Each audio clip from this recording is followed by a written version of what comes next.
Rain hammered the streets of Manhattan like broken glass. Lena clutched her thin gray coat against her swollen belly, the wind slicing through her every step. Her phone vibrated again, Ethan's name flashing like a warning siren. She silenced it, but another message popped up instantly. "You can't hide from me. You'll regret this." Her breath trembled. Her shoes were soaked, her heart louder than the traffic. Taxis splashed past, yellow streaks of light on the wet asphalt. She waved desperately, but none stopped. Behind her, a black umbrella moved fast through the crowd. Ethan's silhouette, the same tailored coat, the same walk she knew too well. Her stomach twisted in fear. She turned, pushing through strangers under neon signs. Her reflection flashed across the luxury windows. Dior, Cartier, Tiffany, reminding her of everything he flaunted online while she lived off instant noodles and cheap tea. A Mercedes S-Class slowed near the curb. The driver glanced, mistaking her for a guest of one of the nearby hotels. Lena shook her head, whispering, "No, please," then turned toward the golden glow ahead, the Plaza Hotel. The revolving doors gleamed like a portal to safety. She stumbled forward, almost tripping on the steps, rainwater sliding down her face like tears she'd run out of time to cry. Inside, warmth hit her. Crystal chandeliers shimmered above marble floors. She took one step, then another, until the world tilted. Her vision blurred. A strong pair of arms caught her just before she fell. "Hey, easy," a deep voice said, calm, steady. She blinked, breath short, staring up into dark eyes beneath damp hair. The man's suit was soaked, his cologne subtle and grounding, not sharp like Ethan's. "I'm sorry," she gasped. "I didn't mean—" "It's okay," he said softly. "You're safe now." Something about that voice tugged at a memory. Years ago, the train station, sirens, the stranger who'd collapsed, the life she'd tried to save before disappearing into the crowd. But she couldn't think. Her knees buckled. The man steadied her again. "Let's get you a seat," he murmured, waving to a concierge. Outside, through the glass doors, Ethan's figure appeared, pressing against the glass, scanning the lobby. Lena's pulse spiked. The stranger followed her gaze, then subtly signaled to the security guard.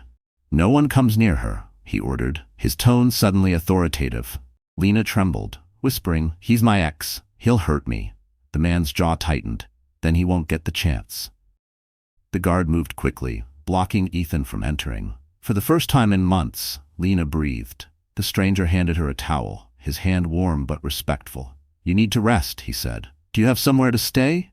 She hesitated, too ashamed to admit she had nowhere. The man glanced toward the elevator. "Then stay here for a while." "Just tonight." Her eyes widened. "Why are you helping me?" He gave a faint, almost nostalgic smile. "Because once, you helped me." Lena froze. Her mind raced back to that day in Grand Central, 2 years earlier, when she'd knelt beside a man who'd collapsed and waited for paramedics. Could it be him? But before she could ask, the guard returned, confirming Ethan had left. Relief flooded her chest. She whispered, "Thank you." The man nodded. "I'm Adrian Vale." The name echoed through her mind. Adrian Vale, the billionaire founder of a global security tech firm. Her legs nearly gave out again. Rain pounded the hotel windows, but inside, time seemed to stop. She looked at the man who had just shielded her from the storm, inside and out, and realized her life had just crossed an invisible line she could never return from. And outside the plaza, Ethan's shadow still lingered, waiting. The lobby of the plaza smelled faintly of roses and polished marble. Lena sat on the edge of a velvet sofa, shivering as rainwater dripped from her sleeves. A staff member offered her a cup of chamomile tea, steam curling up like fragile hope. Across from her stood the man who had caught her, Adrian Vale. His tailored suit clung to his shoulders, damp but still impossibly neat, as if the rain itself respected him. "Drink," he said gently. "You look like you've been running for miles." Lena hesitated before taking a sip. Warmth spread through her chest, and for the first time all night she felt the world slow down. "Thank you," she murmured, her voice hoarse. He sat across from her, elbows resting lightly on his knees. Who was that man outside? She glanced toward the door, where the security guard still stood watch. "My ex-husband," she said quietly. "He doesn't know how to let go." Adrian nodded slowly, his gaze calm but unreadable. "You're safe here. No one can touch you." Those words, simple, steady, made her chest tighten. Safe. She hadn't felt that in months. The concierge returned with a towel and a hotel robe. Miss, a room can be arranged if you wish to rest, he said politely. Oh, I can't, Lena said quickly. I don't have the money. Adrian reached for his phone. Charge it to my suite. Lena's eyes widened. Please no, you've already done too much. He smiled faintly, almost apologetic. You saved me once. Let's call it even. She blinked, confused. Saved you? Adrian leaned back slightly. 2 years ago, Grand Central Station, I fainted on the platform, hit my head. Someone called 911, kept me awake until help came. The EMT said a woman with a lavender scarf stayed by my side. His voice softened. You were wearing that same color tonight. Lena froze. Her breath caught. That was you? He nodded, a quiet laugh slipping out. Seems fate likes to make things complicated. She stared at him, at the tiny scar near his temple, the one she remembered seeing as she pressed a cloth to stop the bleeding that day. Her heart thudded painfully. Adrian stood. Come on. You shouldn't sit here soaked. Let's get you upstairs. He gestured toward the elevator, but she hesitated again. What if he comes back? Then security will handle him, he said firmly. And tomorrow, I'll make sure you're not alone in dealing with him. The elevator chimed softly. Inside, mirrored walls reflected their weary faces. Lena hugged her arms around her belly, whispering, I'm sorry for causing trouble. Adrian glanced at her reflection. Don't ever apologize for surviving. The elevator doors opened to a quiet hallway with golden lighting. He guided her to a suite at the corner, spacious, overlooking Central Park. A MacBook glowed faintly on the desk, beside a glass of untouched wine. The city lights shimmered through the window like another universe, too far from her broken one. You can shower and rest, he said. I'll stay in the lounge next door if you need anything. Lena stood still, hands trembling. Why are you really helping me? He looked at her for a long second. Because I've seen what fear looks like. And because you didn't walk away from a stranger once, you stayed. Tears burned her eyes, but she blinked them back. I don't know what to say. Then don't, he said softly. Just rest. As the door closed, Lena sank onto the bed, staring at the skyline beyond the glass. Rain streaked down the windows like silver threads, and for the first time, she wasn't running. But somewhere deep down she knew, this calm wouldn't last long. Morning light spilled across the suite, soft and golden, brushing over cream curtains and a table set with untouched breakfast. Croissants, strawberries, and coffee still warm in its silver pot. Lena woke to the hum of the city below. For a brief second, she forgot the chaos of last night. Then her phone buzzed. The name on the screen shattered her calm. Ethan. She opened the message with trembling hands. If you think hiding behind a rich man makes you safe, you're wrong. I'll destroy you. Another followed. You stole from me. Her stomach tightened. Lena reached for the MacBook Air on the desk and opened her email. There it was. A forwarded message from Ethan's lawyer accusing her of transferring $5,000 from their joint account. Her breath caught. That money had paid his mother's hospital bill last year. She'd even sent him the receipt. God, no, she whispered. A knock came at the door. It's Adrian, a calm voice said. She opened it hesitantly. Adrian stood there in a crisp white shirt, sleeves rolled up, holding 2 coffees. Thought you might need this, he said. Thank you, she murmured, taking the cup. You look like you've seen a ghost, he said gently. She handed him the laptop. He's accusing me of stealing. I don't have proof it was for his mother's care. I deleted the messages to save space. Adrian studied the email, his jaw tightening. He's trying to corner you legally. That's textbook manipulation. Lena sat down, tears welling. I can't fight him. He knows every trick, every weakness. Adrian set the coffee aside and crouched down so his eyes met hers. Then we'll find the proof. Nothing vanishes completely. Not online, not in banks. I can connect you with someone who specializes in digital records. She shook her head quickly. No, I can't drag you into this. He gave a faint smile. Too late. You already did when you fell into my arms. That made her laugh softly despite the fear curling in her chest. Later that afternoon, while Adrian attended a meeting in his office downtown, Lena sat in the hotel lounge, scrolling through old backups. Her reflection on the laptop screen looked unfamiliar. Pale, tired, but still standing. She sipped her tea, tracing the edge of the cup to keep her hands from shaking. A woman nearby whispered to her friend, Isn't that Adrian Vale? He's supposed to be worth billions. Lena pretended not to hear, but her pulse quickened. Was she becoming another headline? Her phone buzzed again. Mia, her best friend. Where are you? Mia's voice was sharp. Ethan just posted a photo of you at the plaza. He's making it sound like you're with your lover. Lena's throat tightened. He's lying. Of course he is, Mia said, but people will believe the picture before the truth. Lena looked toward the large glass windows where rain still streaked faintly from last night's storm. Then I'll have to show them who he really is, she said quietly. When Adrian returned that evening, he found her sitting upright with the laptop open, a determined look on her face. You were right, she said. I found the old email with the hospital invoice on a cloud backup. He smiled. Good. That's one step. I'm done running, she whispered. If he wants a war, he'll have to fight the woman he created. Adrian nodded slowly, admiration flickering behind his calm expression. Then let's make sure you win it. Outside, the city lights came alive again. In the reflection of the window, Lena saw herself no longer as prey, but as someone about to reclaim her story. And somewhere across town, Ethan poured another drink, plotting his next move. The next morning, Manhattan glowed beneath a thin mist, the city pulsing with its usual rhythm, horns, footsteps, and coffee cups clinking. Lena sat inside a small Starbucks near Central Park, her fingers wrapped around a latte she couldn't afford but needed. Across from her sat Mia, her best friend since college, eyes wide with worry. You look pale, Mia said, brushing her hair back. Are you sure you're eating?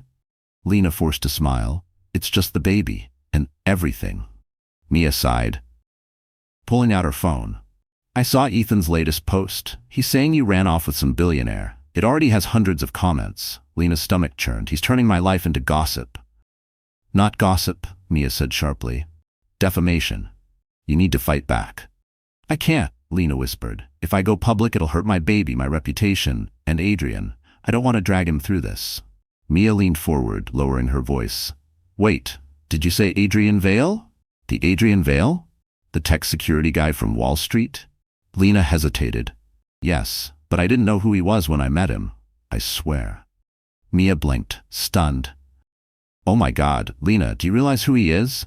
His company builds security software for major banks. I read about him last year. He nearly died after collapsing in Grand Central. EMT said a stranger saved him. Lena froze mid-breath. Her heartbeat pounded in her ears. Mia frowned. What's wrong? That was me, Lena whispered. Mia's mouth fell open. What? I was there that day, Lena said, voice trembling.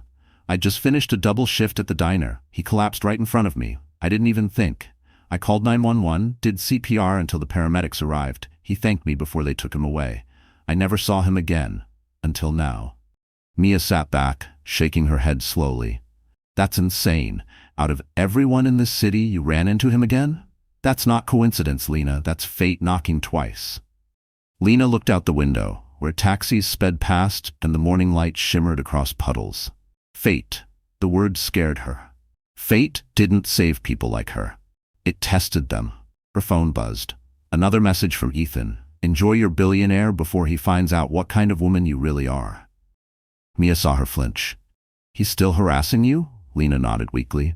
I can't block him. If I do, he'll just show up in person. Mia's jaw tightened. Then we collect proof, every message, every threat. We'll build a case before he ruins you. Lena wanted to protest, but Mia was already typing, saving screenshots. I know you don't want to fight dirty, Mia said, but sometimes survival looks like war. As the morning crowd thickened, a black SUV pulled up outside. Adrian stepped out, tall and calm, dressed in a navy coat. Heads turned as he entered, but he barely noticed. When he saw Lena, his expression softened. Sorry for interrupting, he said, nodding politely to Mia. You must be her friend. Mia smiled warily. The one who's been cleaning up her ex's mess for months. Adrian sat down beside Lena. Then I owe you a thank you. He placed a slim folder on the table. I had my team look into your ex's accounts. Nothing illegal yet, but his gambling transactions are traceable. Lena's eyes widened. You did that? He nodded. I don't like bullies. Mia glanced at Lena, smirking.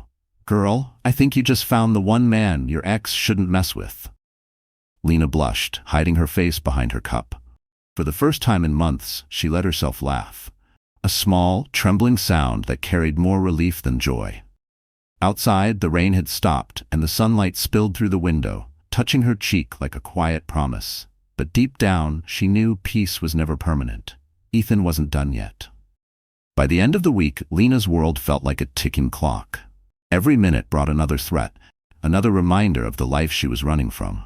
The sun dipped low over Manhattan, turning the city gold, but inside her chest, everything felt gray. Her phone buzzed again. It was Ethan. "Meet me at Central Park by the fountain. If you don't, I'll leak everything." She stared at the screen, her hands trembling. What everything? What could he possibly have left? She'd already lost her home, her reputation, and her peace. There was nothing more to take, yet she knew Ethan. He always found a new way to hurt. At the Plaza's lounge, Adrian noticed her pale face as she packed her bag. "Where are you going?" She hesitated. "He wants to meet." Adrian frowned. "That's dangerous. I need to know what he's planning. If I keep running, he wins." Adrian stood, calm but firm. "Then you're not going alone." Outside, the air was sharp and cold. Cole, Adrian's security chief, followed a few steps behind, blending into the background. Lena walked through Central Park, her breath fogging in the evening air. The fountain glowed under soft lights, the sound of water mixing with distant laughter. It used to be their favorite spot. Now it felt haunted. Ethan was already there, wearing his tailored coat and fake smile. "There you are," he said, spreading his arms as if greeting an old friend. "You look radiant." Lena stopped a few feet away. "What do you want, Ethan?" He tilted his head. "Just what's mine. You took $5,000 from me. Don't play innocent." "That money paid your mother's hospital bill," she snapped. "I have proof." Ethan laughed, low and cruel. "Then show me." "I will, in court if I have to." His smile faded. "You won't, because you don't have the guts." Her pulse quickened, but she stood her ground. "Try me." He took a step closer, lowering his voice. "You think that rich guy can protect you forever? He'll get bored. They always do. Then where will you go?" "I'll still have my child," she said firmly. Ethan's jaw clenched. "That's my child too." "No, Ethan. You lost that right the day you raised your hand to me." For a moment, silence stretched between them. The wind blew, rustling the leaves. His eyes burned with anger, but beneath that, there was fear of losing control. He reached into his coat pocket, pulling out his phone. "You see, I've got friends who'd love to know how fast you moved on. One little post, and the world will know you're a cheater, a gold digger." Lena exhaled slowly, remembering Mia's words. "Sometimes survival looks like war." She pressed record on her iPhone, the red light glowing faintly in her pocket. "Go ahead," she said quietly. "Tell them. But when they ask why your bank account shows casino transactions every night, what will you say then?" Ethan froze. "You forgot who set up those transfers, didn't you?" she continued. "Your debts, your fake invoices. I saw everything." His smirk faltered. "You can't prove that." "I can," she said, raising her eyes to meet his. "And I will." Behind a nearby bench, Cole subtly nodded. Everything was captured, every word, every threat. Ethan's face darkened. "You'll regret this." "I already did," she said. She turned and walked away, her heart pounding but steady. The cold air stung her cheeks, but she didn't look back. From a distance, Adrian's black Mercedes waited at the park entrance. When she climbed inside, Adrian's gaze met hers, calm, proud, but protective. "Did he touch you?" "No," she said softly, "but he showed me exactly who he is." Adrian started the car, the city lights reflecting off the windshield, and as they drove away, neither of them saw Ethan's shadow lingering by the fountain, smiling, already plotting his next move. 2 days later, the sun hid behind heavy clouds over Manhattan. Lena sat by the window of Adrian's penthouse, staring at the city below. Her fingers traced the rim of a cooling cup of coffee. Everything felt fragile again, like one wrong word could shatter the quiet she'd found. Her email notification chimed. She opened it, expecting another spam message. Instead, her stomach dropped. The subject line read, "Notice of Custody Review, Cole vs. Nguyen." Ethan had filed for custody. Her hands shook as she scrolled through the attached documents. He'd accused her of emotional instability and involvement with an unrelated male of significant wealth. He was painting her as reckless, a gold digger incapable of raising a child. Tears welled in her eyes. Adrian entered the room, loosening his tie after a meeting. "You look pale. What happened?" She turned the laptop toward him. "He's trying to take my baby." He skimmed the document quickly, his jaw tightening. "He's using your stay here against you. That's low, even for him." "I told you," she said, voice trembling. "He'll twist everything." Adrian took a deep breath, his expression calm but resolute. Then we'll stop him. I'll call someone who can help. Within hours, they sat inside a high-rise law firm overlooking Park Avenue. The office was sleek, with floor-to-ceiling windows and a quiet hum of authority. A woman in her 40s, sharp-eyed but kind, entered and extended her hand. "I'm Amanda Reyes," she said. "Adrian told me a bit about your case. Let's make sure this man doesn't win." Lena explained everything: Ethan's control, the threats, the false accusations. Amanda listened carefully, jotting notes with a Mont Blanc pen. When Lena finished, the lawyer leaned forward. "Do you have evidence of his behavior? Messages, witnesses, recordings?" Lena nodded slowly. "Yes, I recorded our last conversation at the park, and my friend Mia has screenshots of his posts." "Perfect," Amanda said. "We'll use those. Every text, every post, everything leaves a digital footprint. We'll request his financial records too. If he's gambling, it'll show." Lena felt a flicker of hope. "You think that'll be enough?" Amanda smiled faintly. "With his ego? More than enough." Adrian stood beside the window, arms crossed, watching the clouds shift over the skyline. "What's our next move?" "We'll file a counterclaim," Amanda said, "and make sure the court knows about the abuse and harassment. But Lena," she added, turning to her, "you have to stay calm. Don't contact him, no matter what he says." "I won't," Lena promised, though her voice wavered. After the meeting, Adrian walked her through the glass lobby, the city lights reflecting off the marble floors. "You did good in there," he said softly. "I felt like I was breaking," she admitted. "Breaking doesn't mean losing," he replied. "Sometimes it's just transforming." She looked at him then. Really looked. He wasn't just the man who'd saved her from the rain. He was someone who understood silence, pain, and control. Maybe because he'd lived it too. That night, back at the penthouse, the storm finally broke. Rain lashed against the windows as Lena sat by the window, clutching her belly. Adrian worked quietly across the room, typing on his MacBook Pro, his presence steady and grounding. A notification pinged on Lena's phone. Another message from Ethan. "You think lawyers will save you? You're mine until I say otherwise." Her heart pounded. She wanted to throw the phone away, but instead she screenshot the message and sent it to Amanda. Seconds later, Adrian turned his head. "Another one?" "Yes," she whispered. He crossed the room, gently took the phone and set it on the table. "He's losing control. That's when men like him get sloppy, and that's when they fall." Lena nodded, her breath shaky. Outside, lightning lit the sky, flashing across the glass towers of Manhattan.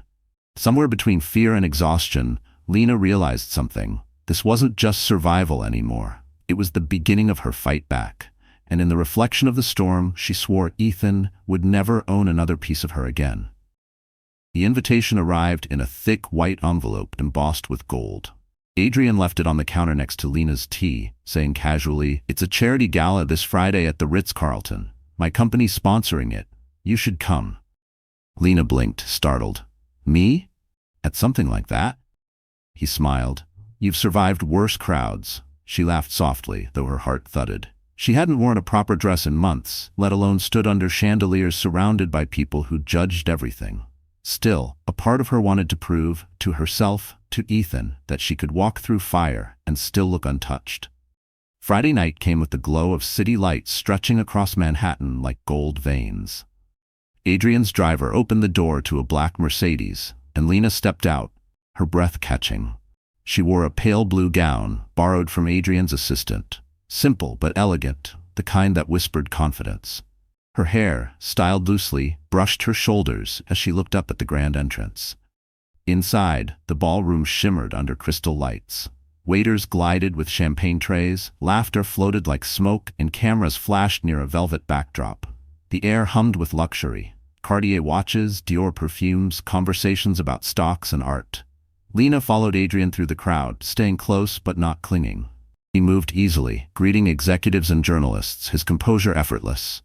Everyone knew his name, no one knew hers, until Ethan appeared. He stood near the auction table, tuxedo perfectly fitted, smile sharp as glass. On his arm was Jasmine Leclerc, a socialite with thousands of followers and a reputation for chasing power. She looked Lena up and down, smirking slightly. "Well, this is awkward," Ethan said, raising his glass. "Didn't expect to see you here, darling." Lena froze. Adrian, however, remained calm. "Mr. Cole?" he said smoothly. "Small world." Ethan's eyes flicked between them. So it's true then. My wife found herself a savior. Lena's voice was steady. Ex-wife. Ethan chuckled, leaning closer. You always did upgrade fast. Adrian's gaze hardened. You're drunk. Walk away before you say something you'll regret. Regret? Ethan sneered. You think your money scares me? Adrian didn't answer. Instead, he subtly motioned to the hotel security guard across the room. The guard nodded once and began to approach. Jasmine tugged Ethan's arm. Let's go. You're making a scene. But Ethan yanked free, his voice rising. She stole from me. Ask her where she got that dress. Ask her whose hotel she's sleeping in now. The room fell silent. Dozens of eyes turned. Flashbulbs flickered. Lena's face burned, but she held her ground. I didn't steal anything, Ethan. I paid your mother's hospital bills while you gambled away our rent. Gasps rippled through the crowd. Ethan's face reddened. Adrian stepped forward, calm but firm. That's enough. You'll leave now. Ethan tried to speak, but two security guards appeared, taking him gently by the arms. As they escorted him out, cameras followed, whispers spreading like wildfire. Lena's knees nearly buckled, but Adrian caught her elbow discreetly. It's over, he whispered. Don't give them your tears. She straightened, chin lifted. Around her, people returned to their conversations, pretending not to stare. But she could feel the whispers following her, like shadows. Adrian leaned close. You handled that better than most would. I feel like I'm shaking apart inside, she admitted. He smiled softly. That means you're human. But you didn't break. That's what matters. Later, as the orchestra played a slow jazz tune, Lena slipped to the balcony for air. The city stretched endlessly beneath her, glittering like a sea of secrets. For the first time in a long time, she felt lighter. Then her phone buzzed. A notification from an unknown number. You think you won tonight? The game's not over.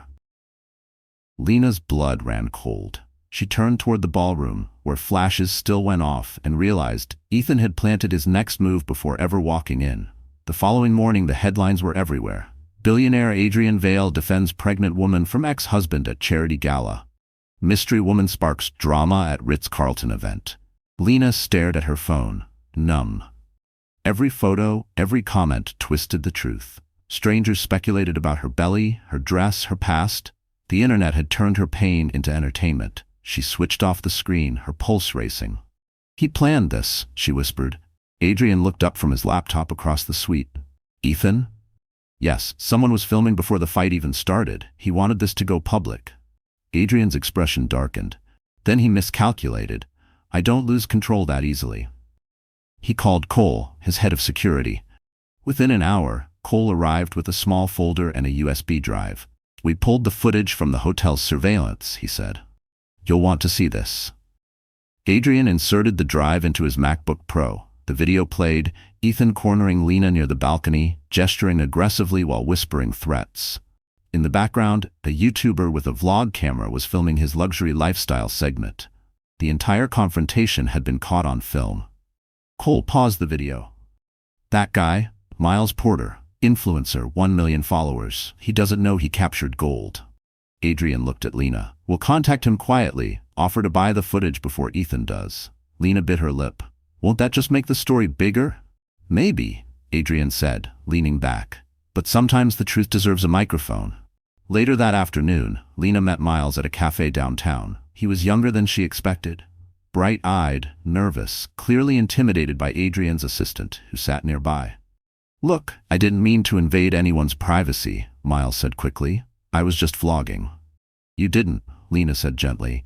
You actually caught what really happened. I just don't want it used to hurt anyone. Miles hesitated. Your ex already offered me money for it. Her chest tightened. How much? 10 grand. Adrian's assistant placed a discreet envelope on the table. You'll get twice that, but the footage comes to us and you'll post a clarification. No edits, no spin. Miles looked between them, then nodded. Deal. That night, Lena sat in the suite as Adrian uploaded the raw clip to a secure drive. We'll let your lawyer decide when to release it, he said. Once the court sees this, his credibility's gone. Lena stared at the frozen frame of Ethan's angry face on the screen. He always thought he could humiliate me, she murmured. Now the world will see who he really is. Adrian turned toward her. You don't need revenge, Lena. You just need freedom. She smiled faintly.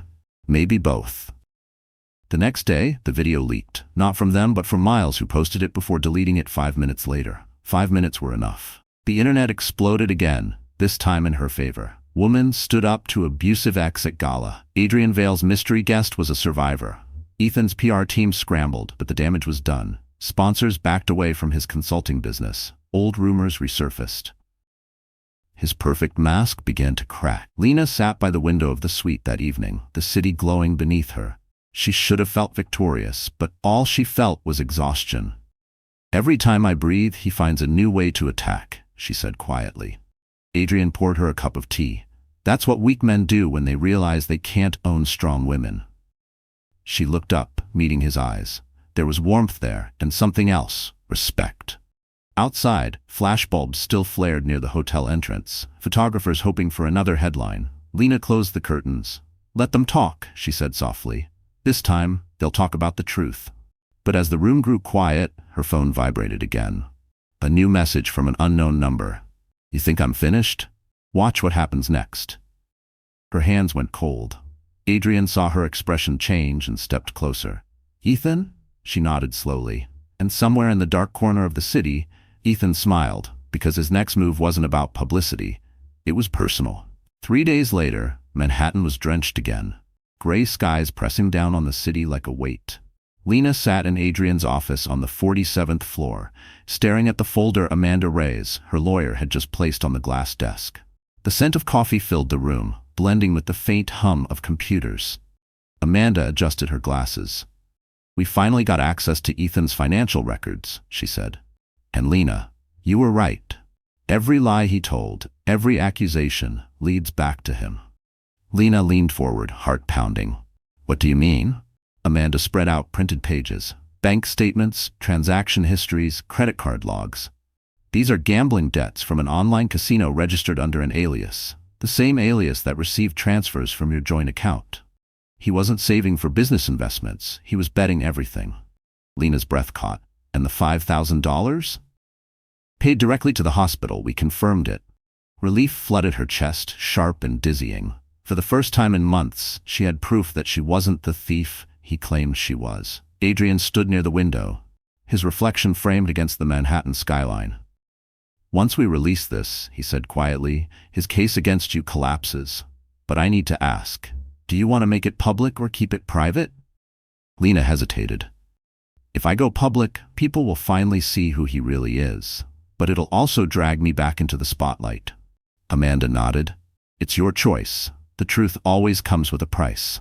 Lena looked down at the papers, each one a reminder of how far she'd fallen just to prove she wasn't what he said. "Then I'll pay it," she whispered. That afternoon, Amanda's team sent the documentation to the family court. Within hours, Ethan's lawyer requested a private meeting to discuss settlement terms. But it was too late. The storm had already begun online. A financial journalist from the Wall Street Journal had picked up the leaked documents. The headline read, "Consultant Ethan Cole under investigation for fraudulent transfers and gambling debts." Lena watched the article load on her phone, her hands trembling. "He's finally exposed." Adrian looked at her, a mix of pride and concern in his eyes. "You won't need to hide anymore." But Lena wasn't celebrating. She remembered the last message Ethan had sent. Watch what happens next. He wouldn't surrender quietly. That night, she tried to sleep, but her mind replayed every argument, every bruise hidden under long sleeves, every whispered apology that meant nothing. When she finally drifted off, her dreams were filled with echoes of his voice, twisting truth into poison. By morning, her phone was flooded again, not with threats, but with messages of support. Women she'd never met wrote, "I went through the same thing. You gave me courage." Lena scrolled through them, tears slipping down her cheeks. "I never meant to become anyone's example," she said softly. Adrian smiled faintly from across the room. "Maybe that's exactly why you did." He handed her a small package, a book wrapped in brown paper. "Something that helped me once." She opened it. Atomic Habits. On the inside cover, a note in his handwriting read, "Tiny steps, big peace." Her heart softened. "You're too kind." "Kindness is underrated," he said with a small shrug. Later that evening, Amanda called. "The judge has granted a preliminary injunction. Ethan can't contact you directly or indirectly until the custody hearing." Lena exhaled, relief and disbelief tangling together. Thank you. But before she could hang up, Amanda added quietly, Be careful, Lena. He's unpredictable when cornered.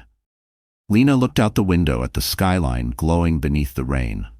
Somewhere out there, Ethan was reading the same headlines, watching his empire crumble piece by piece. She could almost feel his rage humming through the distance. She turned to Adrian, whispering, It's almost over. He shook his head slightly. Not yet. Men like him don't fall quietly. And as thunder rolled across Manhattan, Lena knew the next storm wouldn't come from the sky. It would come from him. The next few days passed in uneasy calm. The news cycle had moved on, the tabloids found a new scandal, and for once, Lena's name wasn't trending. But peace, she knew, never lasted long around Ethan. It was the silence before he struck again. She was sitting in the penthouse study, reading through Amanda's latest email about the upcoming custody hearing, when Mia called. Her voice came through in a rush. Lena, you're not going to believe this. I just got a message from Jasmine Leclerc. Lena frowned. Jasmine? Ethan's girlfriend? Ex-girlfriend, Mia corrected. Apparently he hasn't paid her in months. She says she has screenshots, texts, voice notes, all of it. Lena's pulse spiked. What kind of texts? The kind that prove he planned everything. The fake accusations, the staged posts, even the gala drama. She wants to talk. Lena hesitated. What if it's another setup? Mia exhaled. Then we'll go together. She asked to meet at a photo studio in Soho. Public place, cameras everywhere. An hour later, Lena arrived with Mia. The studio smelled faintly of perfume and coffee, the air buzzing with low music. Jasmine stood by the mirror, glamorous even in casual clothes. Her eyes darted nervously when she saw them. Relax, Lena said softly. We're not here to fight. Jasmine laughed bitterly. Ethan always said you were too calm. He hated that about you. Lena said nothing. Jasmine picked up her phone, scrolling through messages. He promised me money to help ruin you, said we'd make you look unstable, but he never paid a cent, and now he's threatening me too. Mia crossed her arms. So why tell us now? Because I want out, Jasmine said flatly, and I want him to suffer. She held out her phone. Here, every message, every voice memo. Use it however you want, just don't mention me. Lena hesitated before taking it. You're sure? Jasmine nodded. He thinks he can control everyone. Maybe it's time he learns what it feels like to lose control. For a long moment, no one spoke. The only sound was the faint buzz of fluorescent lights. Then Jasmine added quietly, He recorded you too, little clips from your arguments. He planned to leak them out of context. He said, and I quote, If I go down, she burns with me. Lena's stomach turned. Why are you telling me this? Because I was you once, Jasmine said, eyes softening. Different face, same story. Back in the car, Lena sat in silence, clutching Jasmine's phone. Mia glanced over. You okay? I'm angry, Lena said, but not at her, at myself for letting him make me feel small for so long. Mia smiled faintly. You're not small anymore. That night, Lena sent all the files to Amanda. Within hours, the lawyer replied, This changes everything. He can't talk his way out of this one. Adrian found her sitting on the balcony, the city glittering beneath a full moon. You did it, he said. You got what we needed. Lena nodded slowly. It's strange. I thought I'd feel happy, but all I feel is tired. He set down 2 mugs of hot tea, sitting beside her. That's what victory feels like sometimes. Quiet. She smiled faintly. There's one more thing I want to do. What's that? Face him. Not in court. In person. One last time. Adrian's jaw tightened. Are you sure? Yes, she said. Because if I don't, I'll always feel like he still owns part of me. He looked at her for a long moment, then nodded. Then I'll be right there. As the city lights shimmered below, Lena closed her eyes, whispering a promise to herself and to the child growing inside her. No more fear. No more running. And far away, Ethan poured a drink, laughing to himself, unaware that the messages he'd once sent in arrogance were about to become the proof that would destroy him. The morning air carried a sharp chill as Lena walked down West 72nd Street, scarf wrapped tight around her neck. She hadn't been here since before everything fell apart. The buildings stood the same, red brick, ivy creeping along the windows, the smell of coffee drifting from the corner cafe. It was the place she and Ethan had once called home. The doorman, Mr. Hargrove, was on duty, his gray uniform slightly worn but neatly pressed. He looked up, eyes widening when he recognized her. Mrs. Cole, Sorry, Miss Nguyen now, right? Lena smiled faintly. It's been a long time, Mr. Hargrove. He stepped closer, voice lowering. You look better? Healthier. I'm trying, she said. Actually, I came to ask you about something. Do you remember the nights Ethan came back here after we separated? Mr. Hargrove's expression darkened. How could I forget? He was out of control. Twice he showed up after midnight, banging on your door. I had to call building security both times. Lena nodded slowly. Do you still have records of those nights? He thought for a moment. We keep a logbook, dates, incidents, signatures. I can check. She followed him inside. The lobby was exactly as she remembered. Marble floor, potted plants, the faint hum of the heater. He disappeared into the back office and returned with a thick binder. Here, he said, flipping pages. March 18th and April 2nd. Both entries mention him. Her chest tightened as she read the notes in his careful handwriting. Resident Ethan Cole created disturbance, shouting threats. Police warned him to leave. Mr. Hargrove looked up. He scared the whole floor that night. You were lucky you weren't home. Lena swallowed hard. Would you be willing to make a statement for my lawyer? He nodded without hesitation. Of course. You don't deserve what that man's done to you. Thank you, she said softly, blinking back tears. When she stepped back outside, the city noise hit her like a wave. Honking taxis, chatter, the rhythm of a place that never stopped.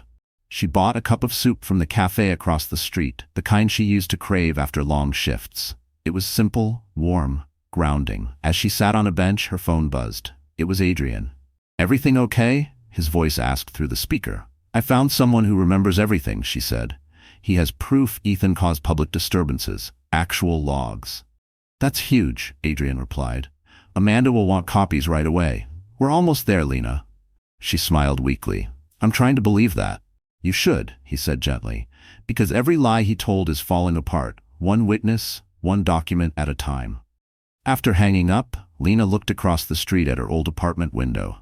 For a moment, she saw her younger self there, folding laundry, trying to keep peace, pretending not to notice the anger in Ethan's eyes. The memory stung, but instead of pain, she felt something new, distance. That night, she returned to Adrian's penthouse. Cole, his head of security, was reviewing documents at the kitchen counter. He's running scared, Cole said, looking up. We caught him trying to delete his social media accounts, probably hoping to erase evidence. Lena sighed. He doesn't realize the past doesn't disappear just because you close the window. Adrian walked in, setting his phone on the counter. Amanda's ecstatic. That doorman's testimony makes everything airtight. Lena smiled faintly. Mr. Hargrove saved me twice then, once by calling security and now by remembering. Adrian poured her a glass of water. You've got good people on your side. You always did. As the night deepened, she sat by the window, watching lights flicker across the skyline. Somewhere down there, Ethan was losing everything. His lies, his control, his carefully curated image. And yet Lena didn't feel vengeance, only peace. Because for the first time in years, the truth was louder than his voice. Still, in the back of her mind, she wondered, what would Ethan do when silence was all he had left? The following evening, the River Cafe glowed under string lights along the Brooklyn waterfront. The air was crisp, the skyline stretching behind the glass windows like a painting of a city that never slept. Adrian had chosen the quiet corner table overlooking the East River. He said he needed to talk about something important. Lena arrived in a soft beige coat, her hair tied loosely. She smiled when she saw him, but his expression was different tonight. Serious, almost fragile. Everything okay? She asked, sitting down. Adrian nodded once, then looked out the window. You've been fighting for months, he said quietly. And you've done it with more strength than most people I know. But there's something I need to be honest about before we go any further. Lena's stomach tightened. What do you mean? He hesitated, fingers tracing the rim of his water glass. You're not the only one with scars, Lena. I know what it's like to trust someone and watch them use that trust to destroy you. She leaned forward. Someone hurt you? Adrian gave a small, humorless laugh. My best friend. We built my company together from scratch. Years of work, long nights, risks. Then he sold out to investors who wanted full control. He cashed out, left me with the fallout and lawsuits. I spent months fixing it while the world called me ruthless. Lena's heart softened. That's why you keep people at arm's length. He looked at her, eyes tired but honest. When you showed up that night, soaked and terrified, every instinct I had told me not to get involved. But I couldn't walk away, and that scared me more than anything. Lena smiled faintly. Maybe we both have a habit of saving the wrong people. Adrian exhaled slowly, the tension easing slightly. Maybe. Or maybe we just see what others don't. The waiter arrived with 2 plates, salmon for her, steak for him. They ate quietly for a while, the conversation shifting to lighter things, his new security contracts, her plans after the case, the baby kicking more every day. But there was an undercurrent, something neither of them wanted to say out loud. When dinner ended, Adrian reached into his coat and pulled out a small Amazon box. "This came for you earlier," he said. Lena blinked. "For me?" He nodded. "You ordered it last week. I didn't open it." She tore it open and laughed softly. It was a maternity support belt. "Practical and glamorous," she said jokingly. Adrian chuckled. "At least it's functional." She smiled, then looked at him, her tone softening. "You know, you don't have to protect me all the time. You've already done more than anyone ever has." He met her eyes. "That's not protection, Lena. That's respect." For a moment, neither spoke. Outside, the river shimmered with reflections of the city lights, the sound of jazz faint through the speakers. Finally, she said quietly, "Ethan used to say no man would ever love a woman who fought back, that men only liked women who obeyed." Adrian's jaw tightened. Then he never met a real man. Her chest ached, not from pain, but from the unfamiliar warmth of being seen. Later, as they walked out of the cafe, a breeze swept across the bridge. Adrian offered his coat. She refused. "I'm fine," she said, smiling. He stopped, looking at her beneath the streetlight. "You really are." They stood there silent, the world around them blurring into light and sound. But just as Lena started to believe peace might finally be possible, her phone buzzed again. A private number, no message, just a photo. Her walking into the River Cafe with Adrian, taken only minutes ago. Her heart sank. Someone was watching. She showed Adrian the screen. His eyes darkened instantly. "He's tracking you," he said, again. The wind blew harder, cold against her face. And as they stood by the river, Lena realized that Ethan wasn't finished, not until he'd broken every safe place she'd found. The next morning, the storm finally came, not from the sky, but from the internet. Lena woke to her phone vibrating nonstop. Dozens of notifications flashed across the screen, all carrying the same poison. Gold digger hides behind billionaire boyfriend. Pregnant ex-wife milks her rich savior, the woman who destroyed Ethan Cole's life. Her throat went dry.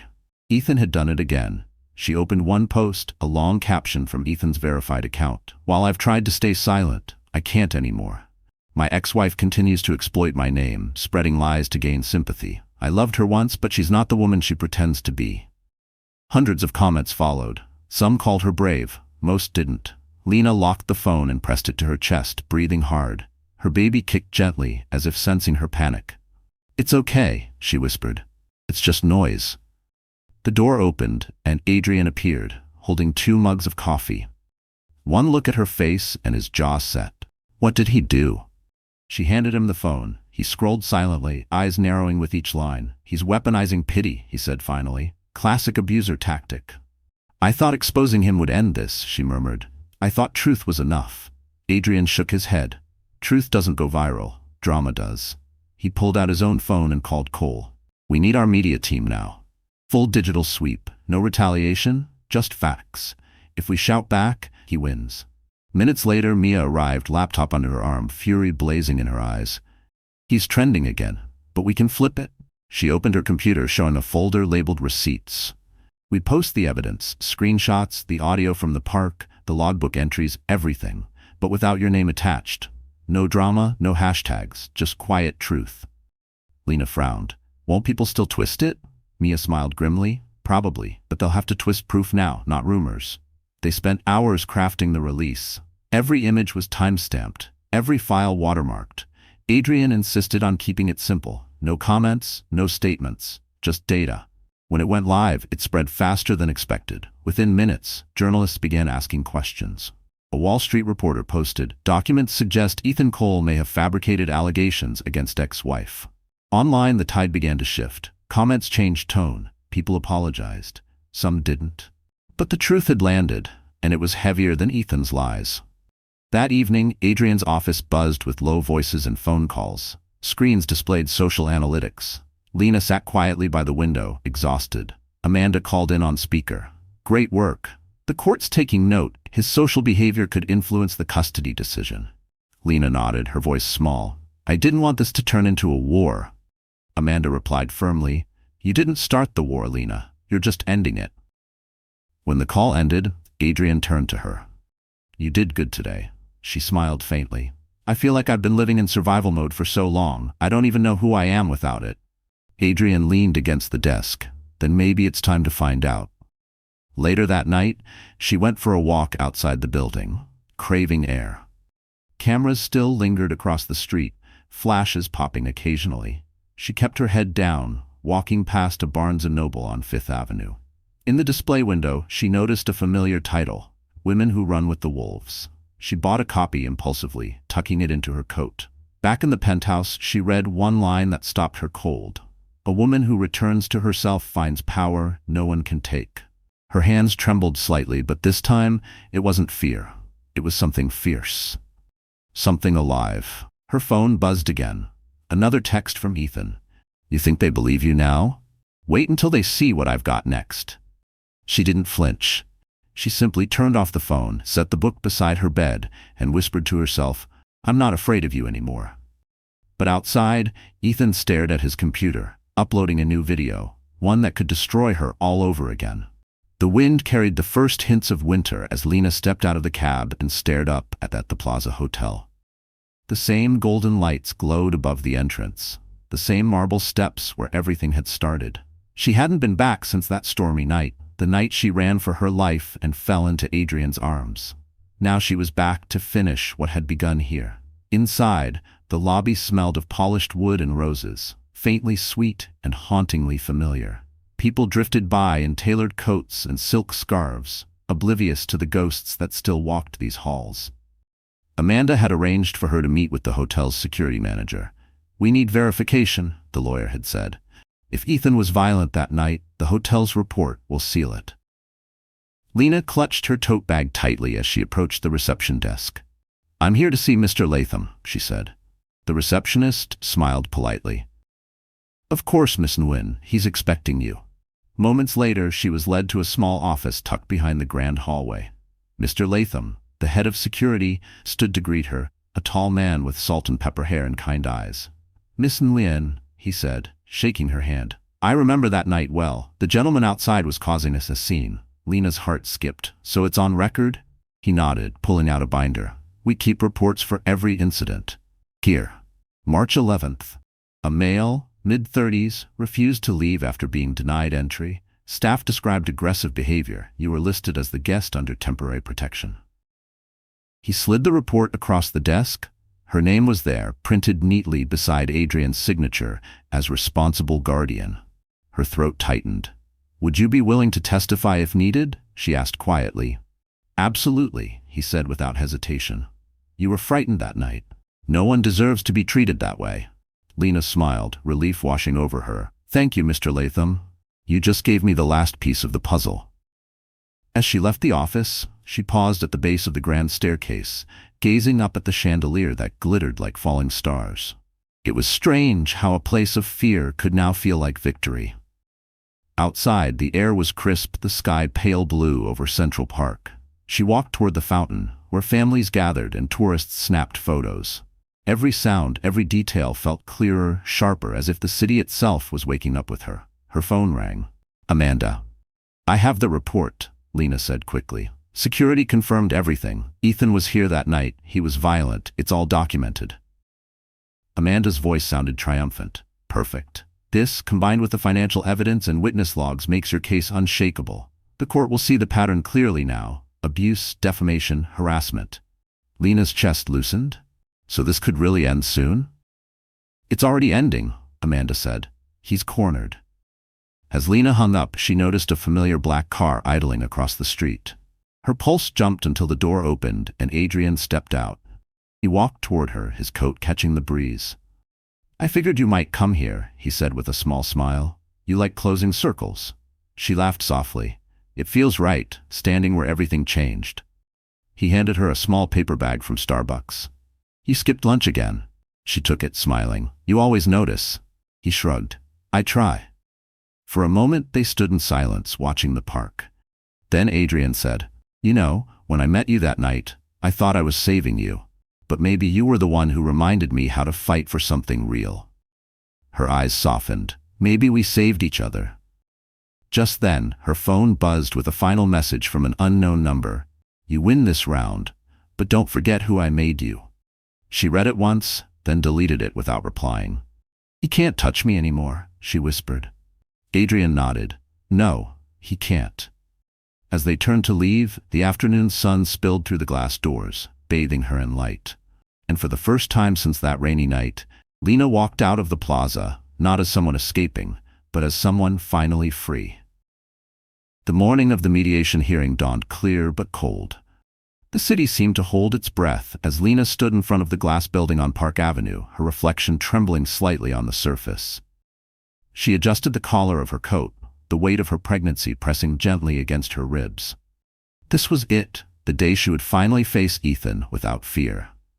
Inside, the law firm's office was quiet, except for the ticking of a clock and the low murmur of lawyers preparing their notes.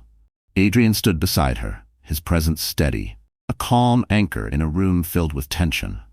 Across the polished conference table sat Ethan, impeccably dressed, his smug smile fixed in place. His lawyer, a slick man in a gray suit, whispered something into his ear. Lena could feel Ethan's eyes on her, cold and sharp. The same eyes that used to make her shrink now met hers and faltered. She sat upright, chin high, fingers clasped around a small silver pen Adrian had lent her, a Mont Blanc, smooth and cold, grounding her like a promise. The mediator, an older woman with calm authority, cleared her throat. We're here to discuss Mr. Cole's custody request and Miss Moy Wan's response. Let's proceed professionally. Ethan leaned back, feigning nonchalance. I'm simply asking for what's fair, he said smoothly. Joint custody. I'm the child's father. Lena's voice was steady. You forfeited that right when you made me live in fear. His lawyer interrupted quickly. My client denies any abuse. In fact, we have messages suggesting Miss Nguyen fabricated many of her claims for sympathy and financial gain. Adrian's jaw tightened, but he said nothing. Amanda, sitting beside Lena, slid a folder across the table. You'll find those messages are edited, she said coolly. Here are the originals, along with verified audio recordings from March 5th, in which Mr. Cole admits to threatening her. Ethan's expression stiffened. That's out of context. Play it, Amanda said. The mediator nodded. Amanda pressed a button on her tablet, and Ethan's voice filled the room, dripping with anger unmistakably his. If you think you can walk away from me, I'll make sure you regret it. Silence followed, heavy and absolute. Ethan's lawyer shifted uncomfortably. This proves nothing. Oh, it proves everything, Amanda replied, eyes like steel. And that's not all. Hotel security reports, witness statements, financial records. Your client's lies are unraveling. Ethan's composure cracked. His voice rose. You can't destroy me, Lena. You wouldn't have anything without me. Lena's hand trembled, but she met his gaze. You're right, I wouldn't. You pushed me so far down that I had no choice but to climb. And now I'm standing here because I learned to live without you. The mediator spoke quietly. Mr. Cole, please lower your voice. Ethan slumped back in his chair, seething. For the first time he looked small, powerless. Amanda gathered her papers. Given this evidence, we're requesting full custody and a restraining order. The court will have no reason to deny it. The mediator nodded. I'll submit my report to the judge within 48 hours. Lena stood, her legs steady. She turned to Ethan one last time. You can stop pretending now. It's over. He stared at her, jaw tight. You'll regret this, he muttered. No, she said softly. I already did. Now I'm free. Outside, the crisp air hit her face like a baptism. Adrian joined her, slipping his coat over her shoulders. You were incredible, he said quietly. She smiled weakly. I wasn't brave. I was tired of being afraid. That's the same thing, he replied. They walked down Park Avenue, sunlight glinting off glass towers, the city alive around them. For the first time in a long while, Lena breathed deeply, the air tasting like freedom. But in the shadow of a nearby building, a camera lens followed her every step, Ethan's final card waiting to be played. By the next evening, the sky over Manhattan was bruised with clouds, heavy with the threat of rain. Lena sat by the penthouse window, staring at the city lights flickering like restless thoughts. She should have felt relief after the mediation, but instead she felt the weight of something unfinished pressing down on her chest. Her phone buzzed again, an unknown number. She hesitated before answering. A familiar voice, low and mocking, came through the line. "Thought you could humiliate me in that office, didn't you?" Her heart stopped. "Ethan." "Don't hang up," he hissed. "I'm not done with you." Her hand trembled. "You're violating the restraining order." "Do you think I care?" he said. "You think a piece of paper can stop me?" Before she could respond, the line went dead. Her pulse pounded. Across the room, Adrian looked up from his laptop, concern tightening his features. "What is it?" "It was him," she whispered. "He called." He sounded different. Adrian's calm broke for the first time. "We're not waiting anymore," he said, grabbing his phone. "Cole, track this number. Now." Within minutes, Cole's voice came through the speaker. "Signal pinged from Midtown. Could be a burner phone. I'll send someone to check."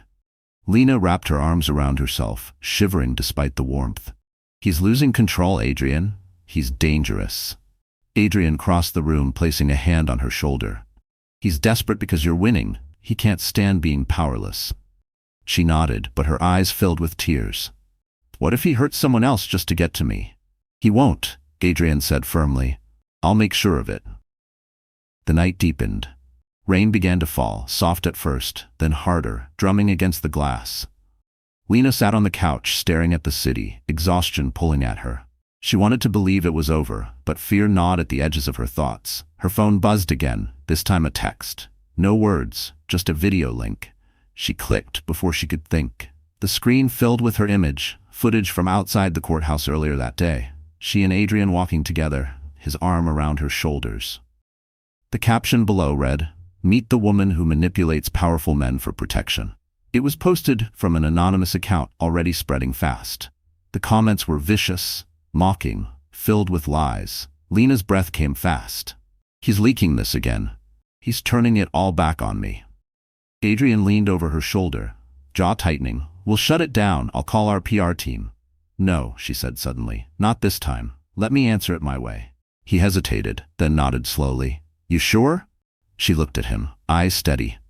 "I've spent years letting him tell my story. It's time I tell it myself." Lena opened her social media account, heart racing. Her hands shook as she began to type. "For months I've been silent while lies were told about me, but silence only feeds control. So here's the truth. I survived emotional and financial abuse. I didn't ruin a man. I escaped one. And to every woman still trapped in fear, you are not weak. You are surviving." She pressed post and set the phone down. Adrian watched her, pride softening his features. "That was brave," she exhaled. "It was necessary." Minutes later, notifications flooded in.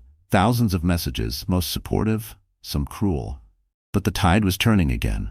Influencers, journalists, even survivors began reposting her words. Her truth had found its echo. Then Cole called back. "We traced the call," he said. "The burner was used from a payphone 2 blocks from your old apartment. He's close." Lena's heart skipped. Adrian met her eyes. "Pack a bag. You're not staying here tonight." "I won't run," she said quietly. "Not again." Adrian's voice was firm. "This isn't running. It's strategy." Lightning flashed outside, cutting through the skyline. Lena looked out at the storm and whispered, "He's trying to scare me." Adrian stepped closer, then let him see he failed. But somewhere in the rain-soaked city, Ethan smiled through the glow of his phone screen, because his next move wasn't fear. It was revenge. The rain hadn't stopped for hours. It fell in steady, relentless sheets against the windows of the Midtown Hotel where Adrian had moved Lena for safety.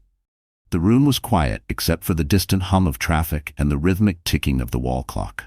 Lena sat on the edge of the bed, hands resting over her belly, trying to calm the storm inside her chest. Every shadow made her flinch. Every sound from the hallway pulled her attention.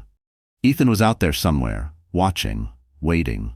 Adrian entered the room, still in his dark overcoat, droplets of rain glistening on his shoulders. "Cole's team just swept the block," he said. "No sign of him." Lena nodded, her voice barely above a whisper. "He's too smart to be caught that easily." Adrian crouched in front of her, meeting her eyes. "You're safe here, Lena. I promise. She wanted to believe him, but safety to her had always been temporary, a borrowed peace that could vanish with one phone call. I've heard that before, she murmured. Adrian exhaled softly, pulling a chair closer.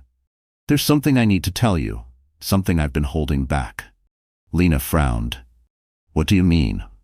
He ran a hand through his damp hair, hesitating. After you saved me at Grand Central, I tried to find you. I didn't even know your name. All I had was a police report describing a woman with a lavender scarf. I made a donation to the hospital in your name, anonymous, because I didn't want to seem intrusive. When I saw you that night at the plaza, I knew instantly who you were. Lena stared at him, stunned. You knew all along? He nodded slowly. I didn't want you to feel like you owed me anything. I wanted you to come to me because you chose to, not because of what happened in the past. For a moment, silence filled the room, except for the sound of rain. Then Lena said quietly, You didn't owe me that truth, but thank you for it. He smiled faintly, eyes soft. You saved me twice, Lena. Once at the station, and again when I didn't even realize how empty my life had become. Her breath caught. She wanted to respond, but emotion tangled the words in her throat. The phone on the nightstand buzzed suddenly, slicing through the quiet. Both of them turned toward it. The screen lit up with a message from an unknown number. Adrian grabbed it before she could. He read aloud, voice darkening. You think you're her hero? You're just another fool she's using. She'll ruin you too. Lena's heart pounded. It's him. Adrian placed the phone down, his tone controlled but cold. He's escalating. He wants a reaction. Then let's not give him one, Lena said. But her hands betrayed her, shaking slightly, betraying the fear she tried to hide. Adrian reached for her hand. Hey, look at me. You're not alone in this anymore. She met his eyes, and for a moment the world outside the window disappeared. The storm, the fear, the noise. There was only the warmth of his voice, the steadiness in his gaze. Adrian, she began, but before she could finish, a loud knock echoed from the hallway. Adrian stood instantly. Stay here. He walked to the door, motioned for Cole, stationed outside, to check. Moments later, Cole opened it to reveal a hotel staff member, soaked from the rain, holding a small envelope. For Miss Nguyen, he said. Adrian took it cautiously, dismissing the man. He ripped it open. Inside was a single photograph, Lena, standing at the window hours earlier. The shot was taken from outside, through the rain. Lena's breath hitched. He was here. Adrian's jaw tightened. He's watching this building. We're leaving now. Cole moved into action, calling the car. Lena grabbed her coat, her body trembling. As they stepped into the dim hallway, she clutched Adrian's hand. How far will he go? Adrian looked down the corridor, eyes hard. As far as he thinks he can. They reached the elevator. The doors slid shut, sealing them inside with the faint echo of thunder above the city. And just as the elevator descended, Lena realized something chilling. Ethan didn't want to hurt her anymore. He wanted to destroy the one person who stood between them. By the time they reached the car, rain was falling in heavy, icy sheets. Cole drove fast through the slick streets of Manhattan, his eyes flicking between mirrors. Lena sat in the back seat, clutching her coat to her chest. Every flash of lightning lit the city like a warning. Adrian sat beside her, silent, phone pressed to his ear. Security has eyes on the hotel, he told Cole quietly. If Ethan's still nearby, they'll find him. Lena's voice trembled. He took that picture through the window. That means he was close. How did no one see him? Adrian glanced at her, his jaw tightening. He's careful, but he's sloppy when angry. He'll slip. Cole turned down a side street toward a quieter part of the city. We'll keep you out of sight tonight. I have a place near the river, secure, private. But just as he said it, the car jolted. A dark SUV swerved in front of them, cutting across 2 lanes. Cole slammed the brakes, tires screeching. Lena gasped, thrown forward before Adrian's arm pulled her back. The SUV's door opened, and for a moment she saw him, Ethan, standing in the rain, face twisted with fury, drenched to the bone. Adrian cursed under his breath. Stay down. Cole shifted into reverse, spinning the car into a sharp turn. Ethan lunged forward, pounding on the window, shouting words drowned out by the storm. Cole hit the gas. The car fishtailed before speeding away, lights blurring through the rain. Lena's heart raced wildly. He's out of control. He's lost it. Adrian pulled out his phone. Calling 911. But before he could finish, Lena gasped, clutching her belly. Pain seared through her lower abdomen, sharp and sudden. "Adrian," she cried, voice breaking. "Something's wrong." Adrian's face went white. "Cole, hospital, now." Within minutes they were racing through the city again, sirens wailing behind them as rain hammered the roof. Lena's breathing came in short, panicked bursts. "It's too soon," she said, tears streaming down her face. "It's not time yet." Adrian held her hand tightly. "You're gonna be okay. Just breathe, okay? In and out." The car screeched to a stop in front of Mount Sinai Hospital. Adrian scooped her into his arms before she could protest, rushing through the sliding doors. The sterile brightness hit them like daylight. Nurses swarmed, guiding them toward the maternity wing. "I'm her partner," Adrian said firmly as they placed Lena on a stretcher. "She's 34 weeks, possible preterm labor." A doctor nodded briskly. "We'll monitor her contractions and stabilize. Sir, wait outside for now." Adrian hesitated until Lena squeezed his hand weakly. "Go, I'll be okay." He nodded, forcing calm, and stepped out. Cole stood in the hallway, soaked and tense. "Police have eyes on Ethan's vehicle," he said. "He ran after you left. They'll find him." Adrian raked a hand through his hair. "He's already done enough." Inside the delivery room, Lena lay hooked to monitors, tears mingling with sweat. She tried to breathe through the pain as nurses spoke softly around her. The rhythmic beep of the fetal heart monitor was the only sound that kept her grounded. When Adrian was finally allowed back in, she looked up at him with exhausted eyes. "I'm scared," she whispered. He took her hand again. "I know, but you're safe now. I'm not going anywhere." Hours passed like blurred minutes. The storm outside faded into silence. Finally, the doctor smiled. "Contractions have slowed. We stopped the labor. She and the baby are stable."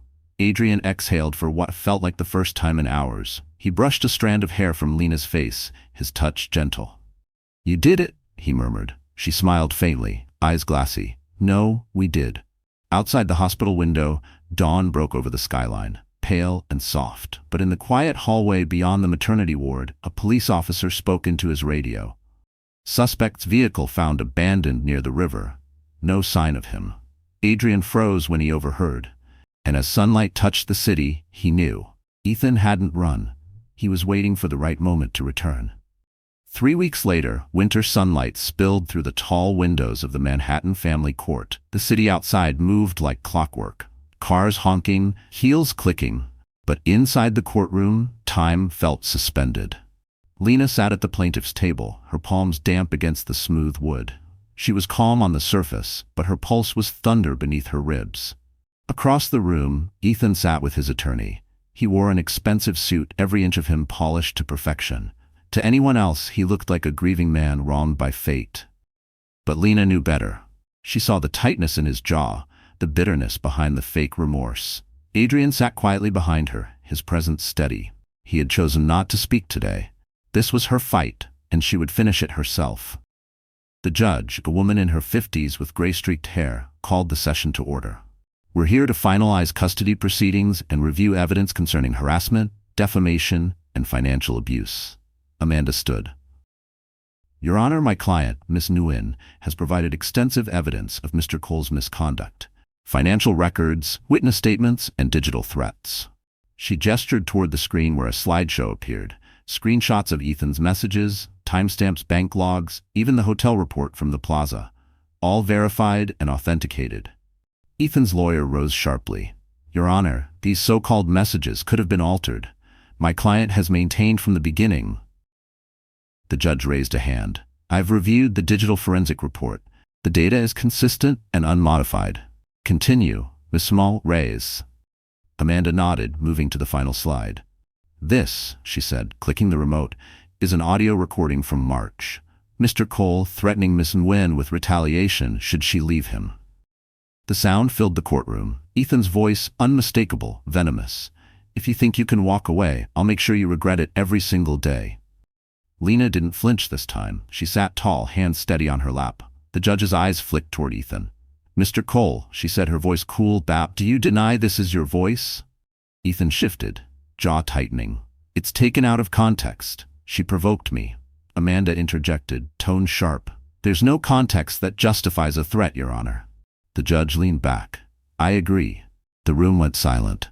Lena could hear her own heartbeat. She thought of all the nights she had cried into pillows to muffle the sound, all the mornings she had painted on a smile and gone to work pretending everything was fine. Every bruise, every insult, every manipulation, all of it led here. The judge set down her glasses. After reviewing the evidence, the court finds Mr. Cole unfit for shared custody. Effective immediately, full custody of the unborn child is granted to Ms. Nguyen. Furthermore, a restraining order will remain active for 5 years. Mr. Cole is ordered to complete a rehabilitation program for anger and financial misconduct. The gavel hit the block with a sharp crack. It was done. Ethan shot to his feet. "You can't do this," he shouted, face red with fury. "She's lying. She used me." Bailiff stepped forward, ready to intervene. Lena stood slowly, her voice quiet but strong. "No, Ethan, you used me, and I survived." Their eyes met, one filled with hate, the other with peace. He lunged forward, but the bailiffs caught him before he could take another step. The judge's gavel came down again. "Order." As Ethan was escorted out, shouting her name, Lena turned away. The noise faded behind her like an echo from another life. Outside the courthouse, the cold air hit her cheeks, sharp and clean. Reporters shouted questions, cameras flashed, but she ignored them all.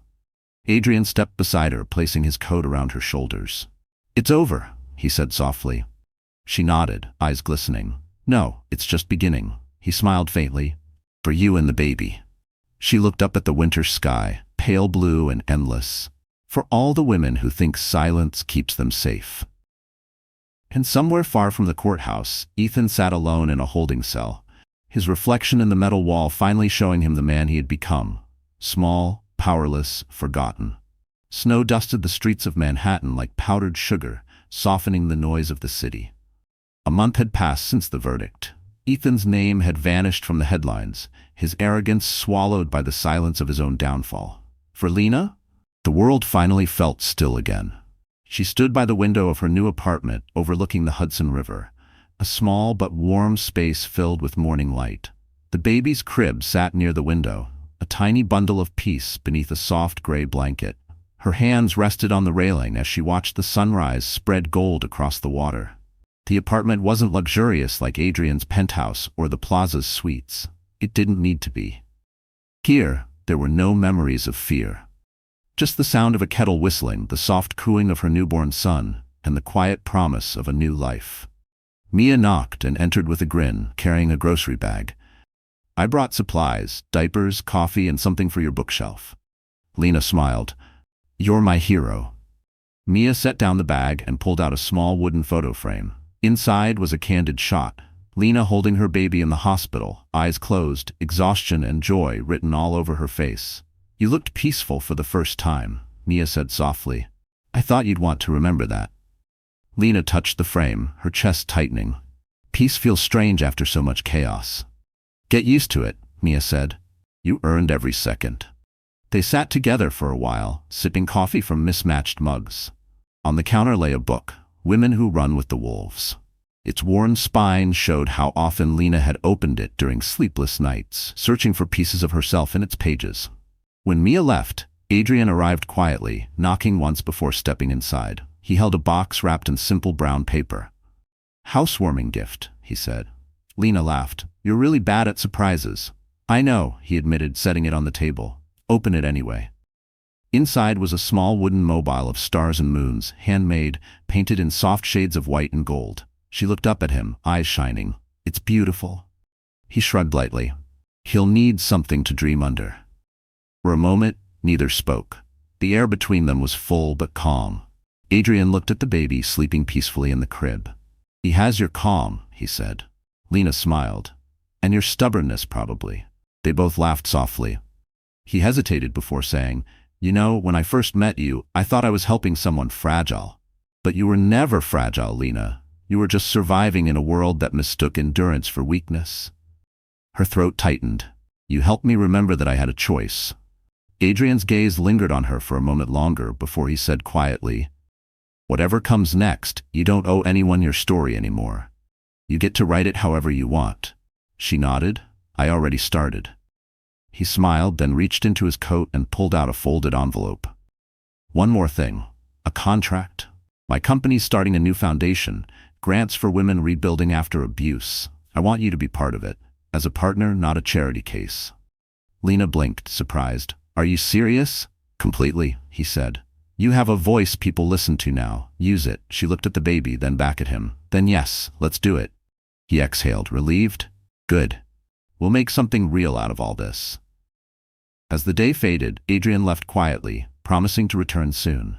Lena rocked her son in her arms, humming softly. Outside, the snow kept falling, covering the city in white. She glanced at the photo on the shelf. Her, the baby, and Adrian in the hospital room, smiling despite exhaustion. Beneath it, she had written a small note. Not every storm destroys.